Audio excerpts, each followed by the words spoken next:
Welcome back, guys, and today we're going to be talking about some very interesting gameplay that was recently shown on a Forza Horizon 5 developer livestream, and we're also going to be talking about something that they hinted at that has me very excited, so make sure you stick around for the rest of the video.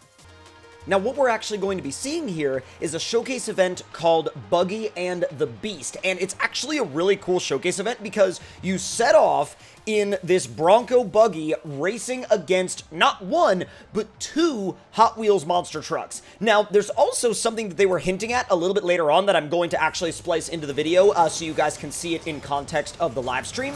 But you start out here kind of in the mountains on this little bit of a dirt road, and you race down this actually really incredibly wide open off-road course. Now, you can see right off the bat how much bigger the Hot Wheels monster truck is than this Bronco buggy. I mean, and it's a lot. I mean, it is way larger than just about anything we would have expected to see racing against us in Forza.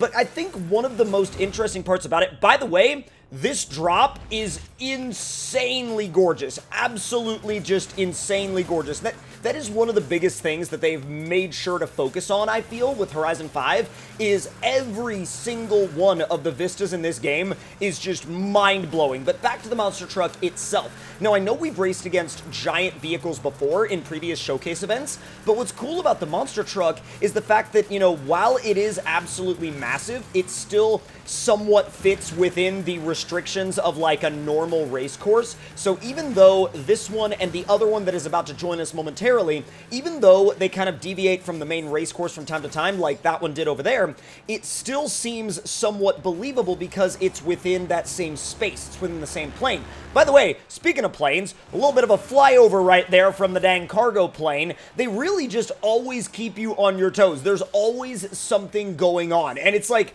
constant sensory overload almost, but I freaking love it. I think it's so incredibly good. Now, ever since the monster truck was first shown and first revealed, it's been a topic of conversation with a lot of people because there's been a lot of questions all over the place of what is going to be its role in the game. Are we going to be able to race against it? Are we going to be able to use it? Are we going to be able to drive it? And he actually pushed us off the course right there, and I was like, bruh, what? Come on now. But anyways, there's been a lot of questions on the community's mind about what we'll be able to do with that particular monster truck. And while the actual final use of that monster truck is not, you know, concrete confirmed yet, there's once again something that the developers hinted at on the live stream that basically saying that like there was more to come, that they're not going to reveal it, but there was more to come in terms of what we'd be seeing in regards to that monster truck. And then, of course, there's going to be more to come when the game launches very, very soon. And I'm sure they just didn't want to, you know, spoil that. And also, I am just like blown away by the amount of different environments that this race goes through. I feel like we've gone through mountainsides to deserts to the festival to some plains and then now into like some, it's weird. It's almost like this strange like darker section of the map. It's almost like, it almost feels post-apocalyptic in a way. But then again, I mean, it's not really the right name for it because obviously this is Forza, not Fallout, but at the end of the day, that's where my mind went. So I'm going to be completely honest with you guys with where my mind went first, and that's pretty much just about where it went first. But either way, I think they did an incredible job at designing this entire course, and I think they really showed a actually insane variety of different terrains too. By the way, that wheelie was a super nice touch because in real life, these things can actually do that. I mean, you'll see them do it sometimes where they'll hit the brakes real hard, they'll pitch the front end down, and then they'll get back on the throttle, and the whole thing will just ride a wheelie across a stadium. Those things will actually do that in real life, and I'm sure there's going to be somebody out there that's going to say, like, oh, that wheelie was super unrealistic. But technically, I mean, was it? Because again, they do that in real life. And speaking of the stadium, we're creeping up on the stadium right now, and as we enter the stadium, passing the two in the middle, and boom, there is the end of the race. Now, I also want to show you something very interesting after this.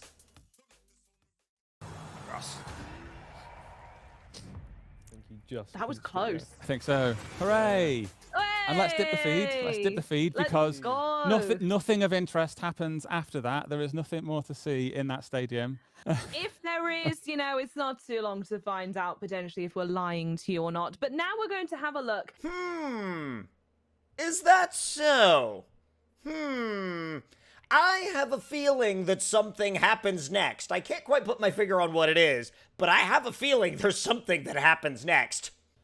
Now, let me know what you guys think happens next in the comment section down below. And now we're going to actually be switching to a new race that happens in the middle of a dust storm. Now, what they did on the developer live stream was they actually used the event creator to put together a race and set it to be in a sandstorm itself. So the fact that you can do that, like, right off the bat is so incredibly cool. And I have a feeling that it's going to be one of those things, like, the dust storms are going to be one of those things where people are either going to love setting up races with them, or they're going to, like, avoid races with them, depending on what they prefer to do or what they enjoy doing. And also, this race is actually going to take place in a Lotus Evija. Now, this car is one of the most highly anticipated supercars / hypercars in the game, and a lot of people are very curious about what this car is going to do over the long term. Is it going to become one of those leaderboard cars that people always go back to,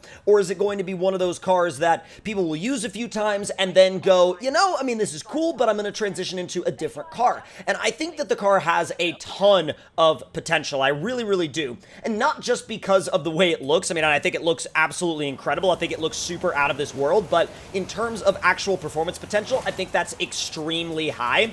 Now, let me know in the comment section down below if this is going to be a car you're going to be interested in driving, or if you're going to be interested in using or having in your garage a lot of the time. Because, again, it is extremely fast. But speed isn't necessarily everything when it comes down to car choice for a lot of people in Forza Horizon, because especially in Horizon 5, with the way the map is laid out, you're going to want a lot of different cars for a lot of different purposes. And I think, you know, for supercars and hypercars that you're going to be racing around the map in a lot, it all depends on whether or not you like the driving style of that car, the sound of that car, the way it looks, because the way it looks is also really important, because you're going to be looking at it a lot from third-person view. Now, granted, there are also a lot of first-person view users out there, but there are a very, very, very large amount of Forza Horizon players that really do prefer that third-person perspective, and so the way a car looks, especially from the rear, can actually be kind of important. Now, this car I would definitely not mind looking at for extended periods of time, but it is weird not seeing, like, defined exhausts, you know what I mean? Like, not having a defined area for, like, where the exhaust comes out, and not having, you know, a couple of other defined areas for normal things you would expect on, like, I say standard hypercar, but is any hypercar standard? Is any hypercar normal? I don't know. Let me know in the comment section down below if there really is any standard of normal when it comes to a hypercar, because I feel like that's actually a really interesting conversation to have, because hypercars by nature are literally designed to differentiate from the norm, and I feel like even lumping any hypercar into a sort of like normally definable category kind of defeats the purpose of a hypercar in a sense. So it's a very odd way, like, it's a very odd way to describe it. It's a very odd way to go about it, but bringing the conversation back around, I do think it's a car that I'm going to play with a lot. I don't know yet if I'm going to, like, I don't know yet if it's a car that I'm going to be spending a ton of time in, but it's definitely one that I'm going to experiment with. It's definitely one that I'm going to spend some time racing in and spend some time driving around the map, and I really do want to give it a fair chance. I want to give it a fair shake, and I want to see if it has that potential to become a real long-term, like, resident of my garage. Because, you know, in Horizon 5, you don't really get rid of cars, or at least in any Horizon, you've never really gotten rid of cars, but it's more along the lines of, you know, what cars do you find yourself gravitating back to over and over and over again?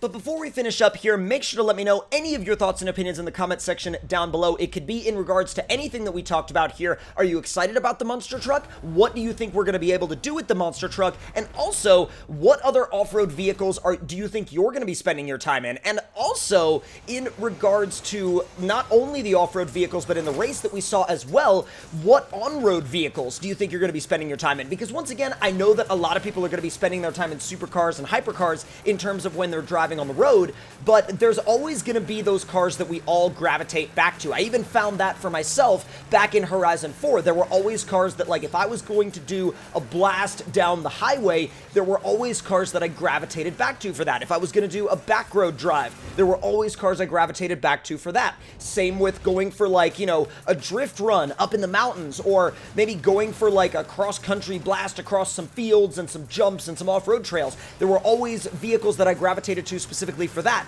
And really, it all depends on what vehicles you like, what your driving style is, and what your vehicle preference is. But let me know in the comment section down below, once again, what those vehicles are going to be and for what purpose you're going to use them for in-game. Now, that is going to do it for this video, guys, and I will see y'all in the next one. Talk to y'all later.